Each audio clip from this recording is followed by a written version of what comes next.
Congratulations, Lokesh.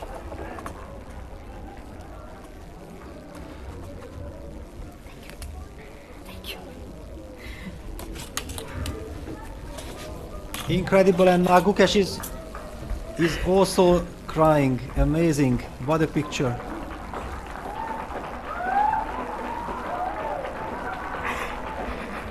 భారతదేశ chess చరిత్రలో ఇదొక మరపురాని ఘట్టం. అత్యంత పిన్న వయస్కుడైన గుకేష్ దొమ్మరాజు ప్రపంచ చెస్ ఛాంపియన్షిప్ని గెలుచుకున్నాడు. సింగపూర్లో జరిగిన ఈ పోటీలో చైనాకు చెందిన డింగ్ లిరేన్ని ఓడించి ఈ అరుదైన ఘనతను సాధించాడు. ఇప్పటివరకు ప్రపంచ చెస్ చరిత్రలో అత్యంత పిన్న వయస్కుడిగా గుర్తింపు పొందినవాడు గ్యారీ కాస్పరోవ్. కాస్పరోవ్కి 22 ఏళ్ల వయసులో ప్రపంచ ఛాంపియన్గా నిలబడే అవకాశం వచ్చింది. ఆ రికార్డుని ఇప్పుడు గుకేష్ దొమ్మరాజు అధిగమించాడు. అతని వయసు 18 ఏళ్ళు మాత్రమే. దాదాపు 10 ఏళ్ల తర్వాత ప్రపంచ చెస్ ఛాంపియన్షిప్ మళ్ళీ భారతదేశానికి వచ్చింది.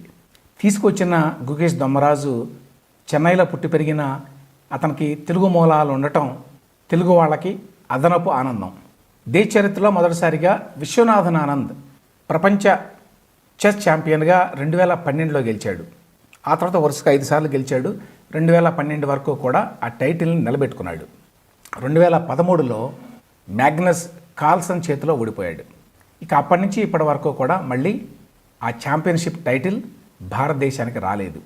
ఇప్పుడు 10 ఏళ్ల తర్వాత గుకేష్ దాన్ని సాధించుకొచ్చాడు. ఇందులో ఇంకో విశేషం ఏంటంటే 2013లో జరిగినటువంటి ఈ టోర్నీ చెన్నై వేదికగా జరిగింది. అక్కడ విశ్వనాథన్ ఆనంద్ మ్యాగ్నస్ కార్ల్సన్ తలపడ్డాన్ని స్వయంగా 8 ఏళ్ల గుకేష్ చూశాడు. ఆ రోజు విశ్వనాథన్ ఆనంద్ తన టైటిల్ని కోల్పోవడం కూడా చూశాడు. అప్పుడే నేను నిర్ణయించుకున్నాను, అంటే 8 ఏళ్ల వయసులో ఎప్పటికైనా మళ్ళీ నేను ఈ టైటిల్ని భారతదేశానికి తీసుకొస్తాను అని అనుకున్నాను. ఆ కళ ఇప్పటికీ 2024లో 10 ఏళ్ల తర్వాత నెరవేరింది అని చెప్పి గుకేష్ నిన్న సింగపూర్లో జరిగినటువంటి ఈ టైటిల్ ఛాంపియన్షిప్ తర్వాత గెలిచిన తర్వాత మాట్లాడుతూ అన్నాడు. గుకేష్ దొమ్మరాజు తలపడిన డింగ్ లిరేన్ ఏమాత్రం తక్కువవాడు కాదు. అతను చైనాకు చెందినవాడు. పోయిన ఏడాది అతను ప్రపంచ చెస్ ఛాంపియన్గా గెలిచాడు. అతనికి కూడా చాలా రికార్డులు ఉన్నాయి చెస్లో. అటువంటి వ్యక్తితోటి తలపడ్డం అంటే సామాన్యమైన విషయం కాదు. సింగపూర్లో జరిగిన ఈ టోర్నీలో 14 గేమ్స్ ఉంటాయి.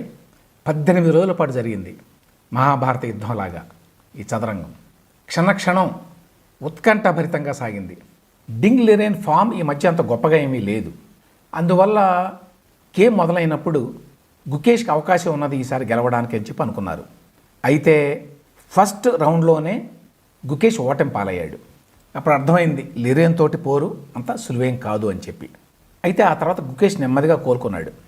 మొదటి 10 గేముల్లో 8 డ్రా అయితే మిగతా 2 చెరొకరు గెలుచుకున్నారు.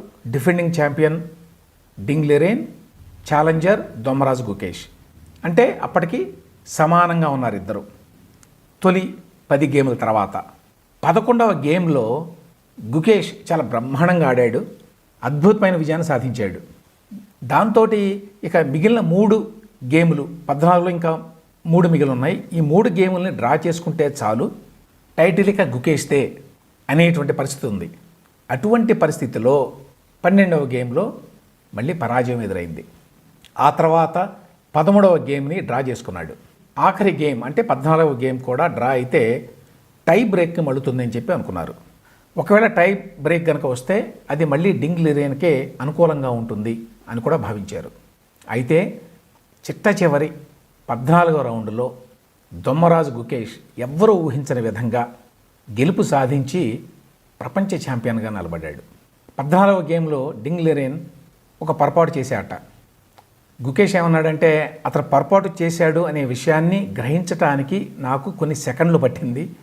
కానీ ఎప్పుడైతే ఇతను పొరపాటు చేశాడు అని గ్రహించానో అప్పుడు నా మనసులో ఆనందానికి అవధులు లేవు. ఆ వెంటనే పై ఎత్తితోటి అతను ఓడించాడు. మొత్తం ఛాంపియన్షిప్ గుకేష్ దొమ్మరాజు వశమైంది. గుకేష్ దొమ్మరాజు ఇప్పటికే చెస్ రంగంలో చాలా గుర్తింపు పొందాడు ప్రపంచవ్యాప్తంగా. 6.5 సంవత్సరాల వయసులో అతను చెస్ ఆడడం ప్రారంభించాడు. అతని తల్లిదండ్రులు తెలుగు మూలాలు ఉన్నవాళ్ళు, కానీ చెన్నైలోనే స్థిరపడ్డారు ఎప్పటి నుంచో. చెన్నై భారతదేశానికే ఇవాళ చెస్కి మక్కాగా రూపొందిన విషయం తెలుసు. ఇటీవల కాలంలో చాలామంది ప్లేయర్స్ చెన్నై నుంచి వస్తున్నారు. విశేషం ఏంటంటే వాళ్ళల్లో గుకేష్ దొమ్మరాజు లాగానే ఎక్కువ మంది తెలుగు మూలాలు ఉన్న వాళ్ళు ఉన్నారు. ఈ విధంగా చెస్లో రాణిస్తున్న వాళ్ళు అంతర్జాతీయ స్థాయిలో. దొమ్మరాజు గుకేష్ ఇప్పటికే 12 ఏళ్ల 7 నెలల వయసులోనే 3rd యంగెస్ట్ గ్రాండ్ మాస్టర్గా చరిత్రలో నిలబడ్డాడు. మొన్న ఏప్రిల్లో, అంటే అప్పటికే అతనికి 17 సంవత్సరాలు, టొరంటోలో జరిగిన క్యాండిడేట్స్ టోర్నమెంట్లో కూడా గెలుపొంది ఇప్పటి ప్రపంచ చెస్ ఛాంపియన్షిప్ టైటిల్ కోసం పోరాడడానికి అర్హత సాధించాడు. అట్లా అర్హత సాధించిన యంగెస్ట్ ఎవర్ ప్లేయర్గా గుకేష్ అప్పటికే గుర్తింపు పొందాడు. గుకేష్కి చదరంగంలో చాలా అగ్రెసివ్ ప్లేయర్గా గుర్తింపు ఉంది. అతను ఓపెనింగ్స్లోనే చాలా కాంప్లెక్స్ పొజిషన్స్ని క్రియేట్ చేస్తాడని, తద్వారా తన ప్రత్యర్థుల్ని అన్సెటిల్ చేస్తాడని పేరుంది.